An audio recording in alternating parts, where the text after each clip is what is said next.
So if this was my first time meeting you, what do you do and what is SRA? So my name's Sean. I'm the founder and CEO of SRA Sports Therapy. We're an athlete development and injury rehabilitation facility. So we essentially help athletes get better. Yeah. The things that we do, like it could be a performance side of things or it could be a rehab side of things. A lot of athletes come to us because they've got injuries. We rehab those injuries and then we put them on the performance side where we help them get better at their sport. Awesome. What if I were to say like what makes you different? Like what sets you apart? I think the biggest thing that makes us different from most gyms is our culture.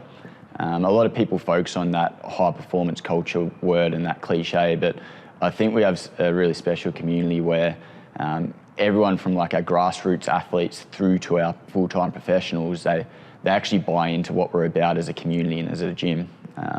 You can have anyone from like an 11 or 12-year-old kid training next to a full-time professional, and everyone respects each other's time and space where they can work together collaboratively, and it's a really connected community. Nice.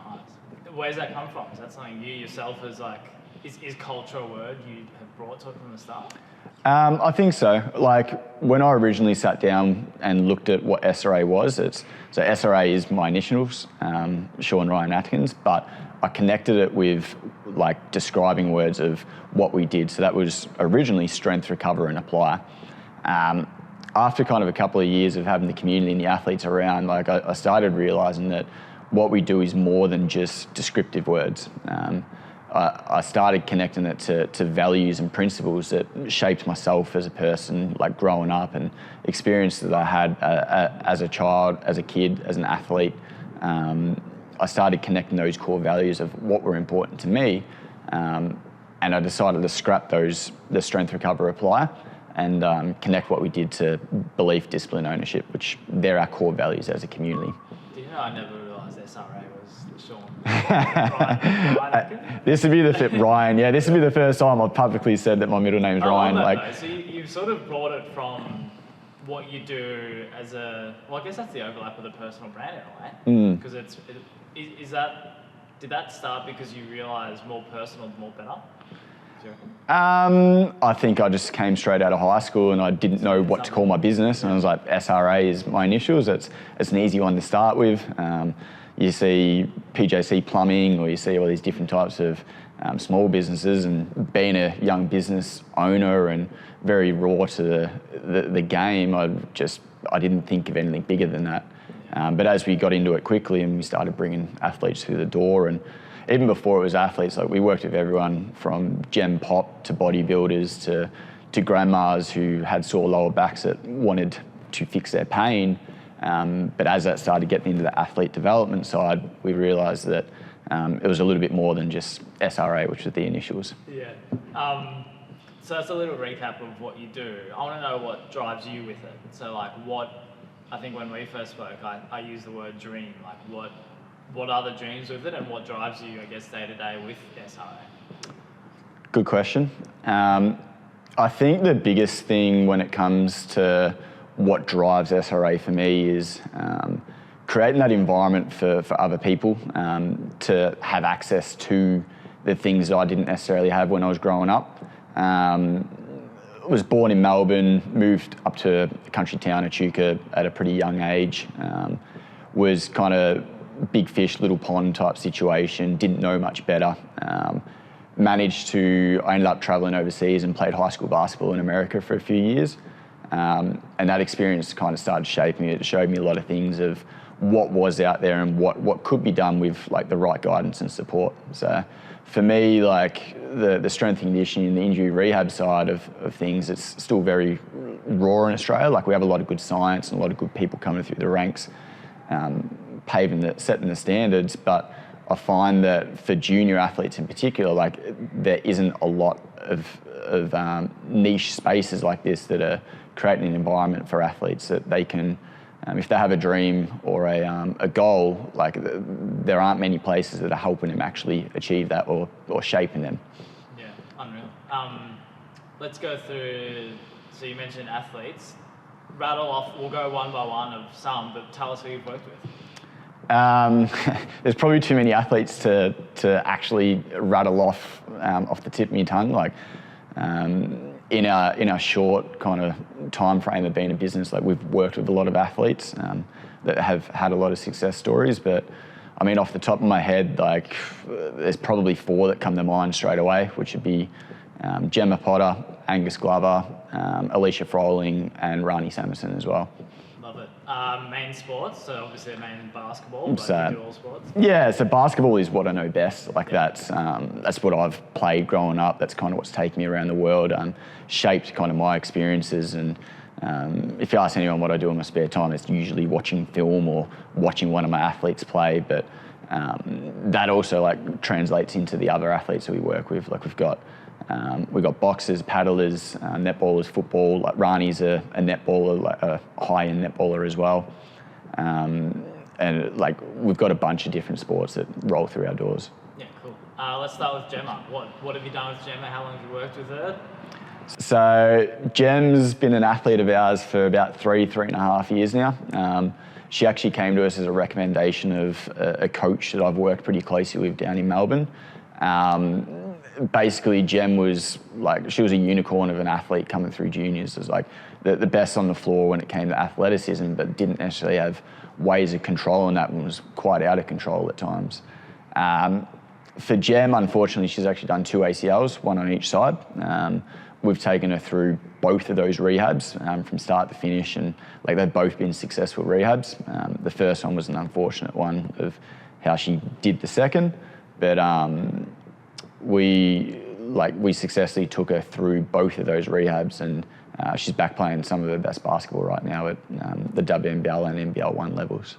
Yeah, I want to link back your word culture, because I feel like for someone who doesn't know a lot of stuff about your expertise, I assume a lot of it's mental, right? So with helping people get through those injuries, and especially 2 ACLs, is what you try to drive SRA in terms of culture and I guess that positive environment. Is that, I guess, talk to the mental side of things with someone like Gemma? Everything we do is about the mentals. Like it's, to write up a strength program or a rehab program it's pretty simple once you know like the step-by-step process.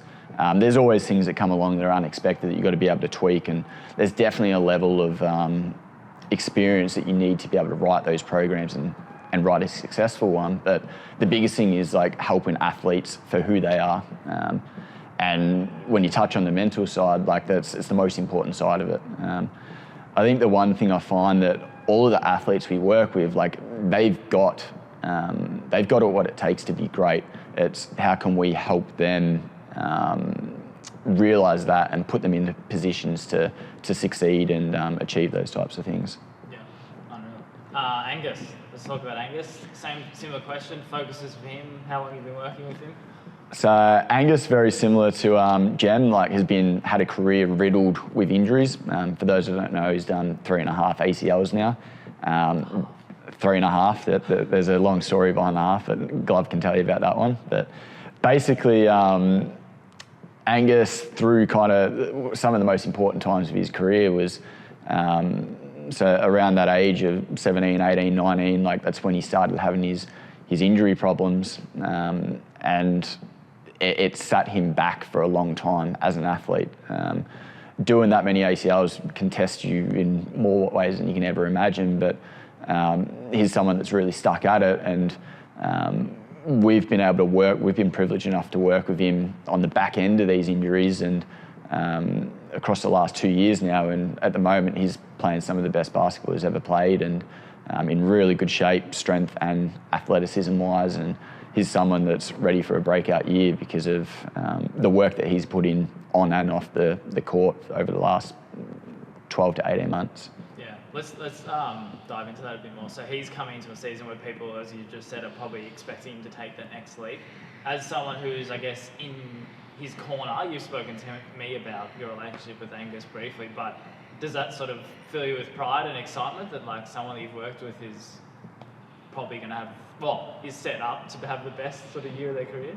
Yeah, I mean, that's another good question. I think like the only thing I really want to see is my athletes do great. The athletes that we work with is no matter how short a time or how long a time they're with us, like we're so invested as a program and as a facility to help them achieve those goals. So we sit down and have pretty real conversations. And these are the expectations that these athletes have on themselves. So for us, it's how can we put them in positions to get to that.